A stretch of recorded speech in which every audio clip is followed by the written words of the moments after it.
Hi friends, आज हम हमारे अतीत लेसन का आगे का पाठ करेंगे।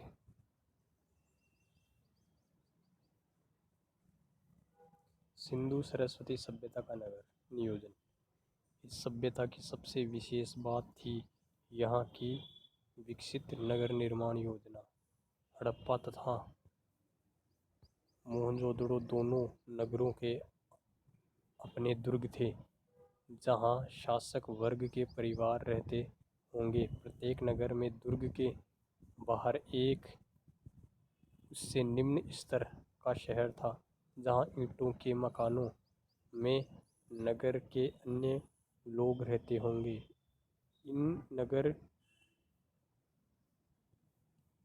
भवनों के बारे में विशेष बात यह थी कि ये जाल की तरह फैले हुए थे, यानी सड़कें एक दूसरे को समकोण पर काटती थी और नगर आयताकार खंडों में विभक्त हो जाता था। ऐसा अनुमान किया जाता है कि बाढ़ या आक्रमण के समय वे गढ़ में ऊंचाई पर जाकर शरण लेते होंगे। हड़प्पा के दुर्ग में सबसे अच्छी इमारतें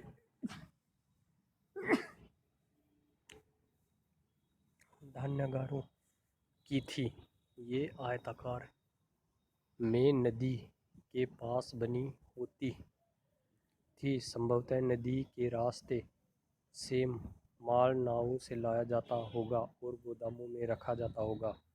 नगर के इसी भाग में भट्टियां थी, जहां धातुकार तांबे, कांसे, टिन आदि वस्तुएं तैयार करते होंगे।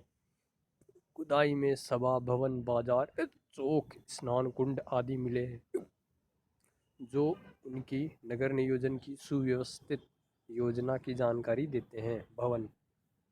नगर का जो भाग जनसाधारण के रहने के लिए था, वह योजनाबद्ध तरीके से बसाया गया था। भवन में ईंटों की मोटी दीवारें, खिड़कियां और दरवाजे अधिक पाए गए हैं। तेल के बड़े बड़े मटके रसोई के पास, नाली, जानवरों को रखने के स्थान भी भवनों में पाए गए हैं। कुछ घरों में कुएं भी प्राप्त हुए हैं।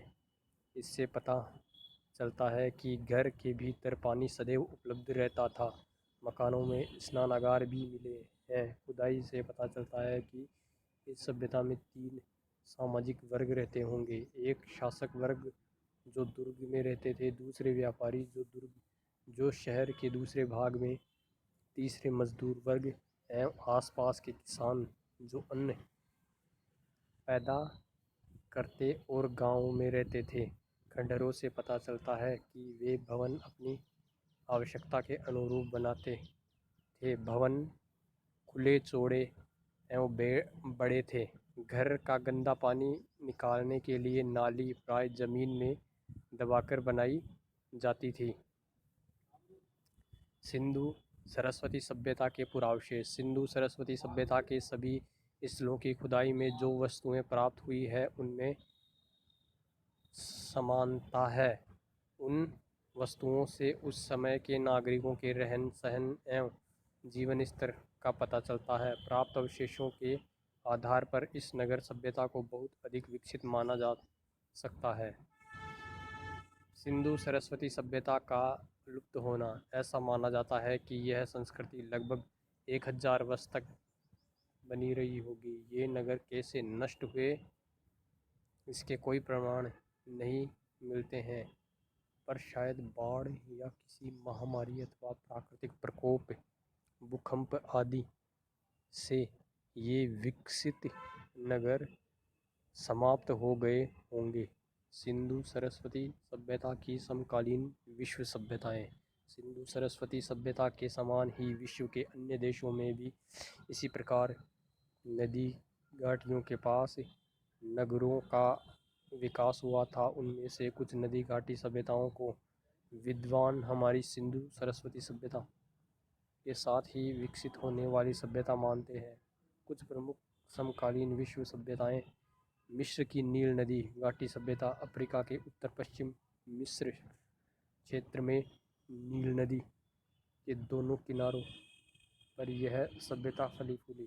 मेसोपोटामिया की दजला फरात सभ्यता वर्तमान इराक के दोआब मेसोपोटामिया स्थान पर दजला एवं फरात नामक नदियों के भूभाग पर यह सभ्यता विकसित हुई। इसी क्षेत्र में सुमेरिया, बेबीलोनिया और असीरिया आदि समस्याओं का भी विकास हुआ। चीन की हवाडोह नदी सभ्यता चीन की हवाडोह नदी के निचले हिस्से के मैदानी इलाकों में जहाँ उपजाऊ दोमट मिट्टी पाई जाती थी वहाँ इस सभ्यता का विकास हुआ। राजस्थान के प्रमुख पुरातात्विक स्थल कालीबंगा।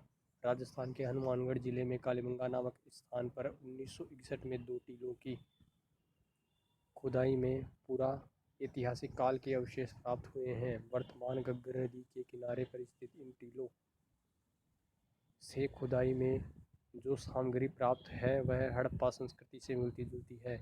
आहड़ उदयपुर की बेडच नदी के किनारे पर आहड़ नामक बस्ती ताम्रनगरी के नाम से प्रसिद्ध थी। इसी बस्ती के पूर्व दिशा में मिट्टी के टीलों पर खुदाई में पाषाण युग एवं ताम्र युग के पत्थर, तांबे और मिट्टी के बर्तनों के अवशेष मिले हैं। गिलुंड उदयपुर से 95 किलोमीटर उत्तर पूर्व में गिलुंड राजसमंद नामक स्थान पर एक टीले की खुदाई में आहड़ के समान अवशेष प्राप्त हुए हैं। आहड़ एवं गिलुंड दोनों स्थलों की सभ्यता आहड़ संस्कृति के नाम से जानी जाती है। बागोर भीलवाड़ा जिले के बागोर नामक स्थान पर कोठारी नदी के किनारे पाषाण एवं ताम्रकालीन उपकरण एवं पुरावशेष एक टीले की खुदाई में प्राप्त हुए हैं। यह बनास संस्कृति के नाम से भी जाना जाता है। बालाथल उदयपुर के पूर्व में 42 किलोमीटर दूर वल्लभनगर के निकट बालाथल नामक गांव में एक टीले की खुदाई में ताम्र पाषाणकालीन वर्तमान मूर्तियां एवं अन्य ऐतिहासिक अवशेष प्राप्त हुए हैं। ये अवशेष भी आहड़ संस्कृति का विस्तार है। नोह पूर्वी राजस्थान के भरत शहर से 5 किलोमीटर दूर नोह नामक स्थान पर तांबे और हड्डियों के उपकरण, लोहे की कुल्हाड़ी इत्यादि प्राप्त हुए हैं जो ताम्र युग के माने जाते हैं। चंद्रावती आबू सिरोही माउंट आबू की तलहटी में आबू रोड के निकट चंद्रावती नामक स्थान पर ऐसे पुरावशेष प्राप्त हुए हैं जो प्राचीन मानव जीवन के निवास, आवास और उनके जीवन के विविध पक्षों पर जानकारी देते हैं। चंद्रावती पुरामध्यकाल में एक अत्यंत महत्व का स्थल था। यहाँ चल रहे उत्खनन से किले के अवशेष एवं अनाज संग्रहालय के कोठार मिले हैं। ऐसा प्रतीत होता है कि यहाँ एक विशाल दुर्ग था। यह परमार वंश की राजधानी थी। पचमता राजसमंद उदयपुर से 100 किलोमीटर दूर पचमता गांव में पुरातात्विक खुदाई के दौरान पुरावशेष प्राप्त हुए हैं। यह गांव गिलुंड के पास है। आहड़ बनास संस्कृति का एक महत्वपूर्ण स्थल है। पचमता मेवाड़ क्षेत्र की आहड़ बनास सभ्यता से संबंधित है जो हड़प्पा के समकालीन है। यहाँ कई कलात्मक वस्तुएं जैसे नक्काशी युक्त जार, शीप, चूड़ियाँ, टेराकोटा के मनके, शंख और जवाहरात जैसे लेपिस लाजुली जो कि अफगानिस्तान में पाया जाता है, नीले रंग का बहुमूल्य पत्थर, कई प्रकार की मिट्टी के बर्तन और 2 भट्टियाँ या चूल्हे मिले हैं। गणेश्वर सीकर जिले में कांतली नदी के तट पर इस स्थल से ताम्र पाषाण वस्तुएं भारी मात्रा में प्राप्त हुई है। बैराट जयपुर जिले में स्थित बैराट विभिन्न युगों में विकसित सभ्यता स्थल रहा है। महाभारत काल में यह मत्स्य जनपद की राजधानी थी। यहाँ से सम्राट अशोक के शिलालेख भी प्राप्त हुए हैं। राजस्थान में कई पूर्व हड़प्पा एवं हड़प्पाकालीन स्थल हैं जैसे करनपुरा, बिजनौर और तरखान वाला डेरा। ऐसे 100 पुरास्थल मिले हैं जिसमें से 6 का उत्खनन हो चुका है।